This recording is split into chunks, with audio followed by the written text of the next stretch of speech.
They say the entirety of the web's content is within your reach, just a few clicks away.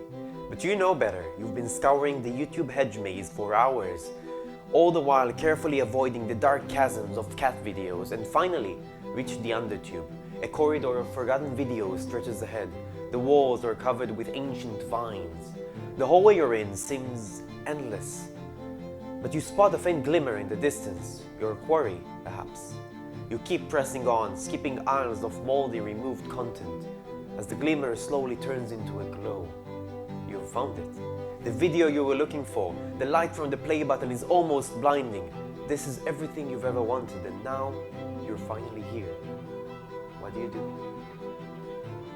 Hi everyone, I'm Untitled. Every time we start a session, we add another chapter to our story. The players take the role of actors and audience, but a lot of the storytelling is left to us, game masters.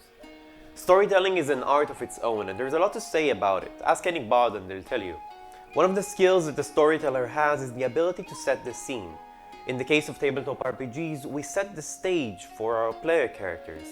We build the location with words, we describe how it feels, and try to bring them with us to this imaginary setting. One of the most basic and effective ways to do that is to appeal to their senses. We rely a lot on sight, but using other senses provokes the player's imagination in a different way. Mention the smell of wet grass, the soft earth under their boots, and the cool wind that hits their face and whispers in their ears. As a rule of thumb, I try to appeal to at least two senses every time I describe a scene. If the party stays in one place for a while, I'll add more details every now and then, and try to address more of their senses. We don't want to be too obvious as GMs. Sometimes we want to let the tension build slowly, constantly throwing more wood into the fire. Senses other than sight are powerful tools for foreshadowing. A gust of wind carries the sound of screams and the smell of smoke from across the valley, your destination. Entering the room, a wave of warmth hits you. You can sense the fetid scent of sulfur in the air. Another thing you can describe is the general feeling the scene carries with it. If the adventurers reach a titanic castle that was the home to fire giants, you can tell them that they feel tiny in comparison to the massive iron gate that marks the entryway. It's alright to describe emotions on occasion, especially reflexes that the character has, but you need to be careful not to take away their agency and describe something that they disagree with. Telling the party they are scared of the fiend can easily feel pervasive, especially if there's no game effect involved.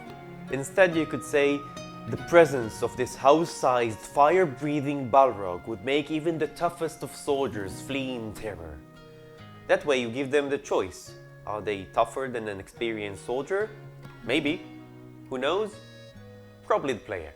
Speaking of players, a good piece of advice someone recently gave me is to be more personal with my descriptions. The idea is simple.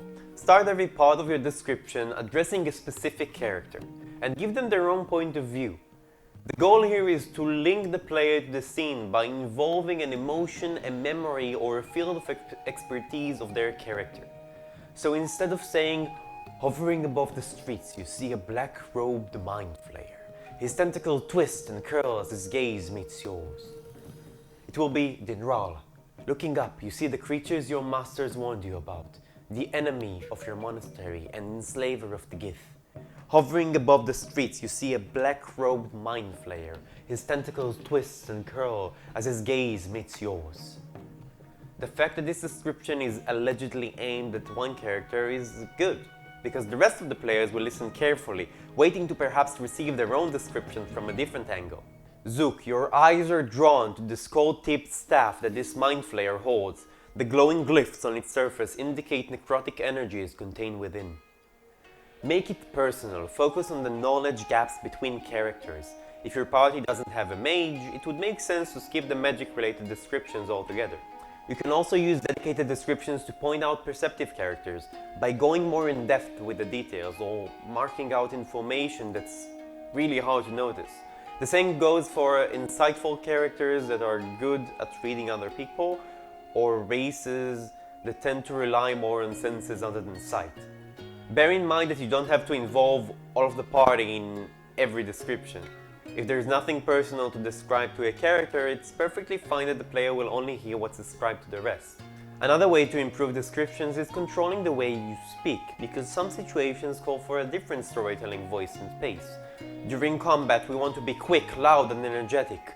We'll describe the orc rushing forward, X flailing in the air. He swings in a wide arc, but Samira manages to duck out of harm's way. However, some tense situations call for a quiet, slower pace, with the occasional moment of complete silence to further build the tension.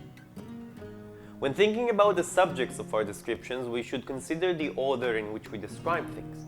When the party kicks down the door, the fact that there is a painting of the king on the wall is secondary to the infernal ritual that happens in the middle of the room.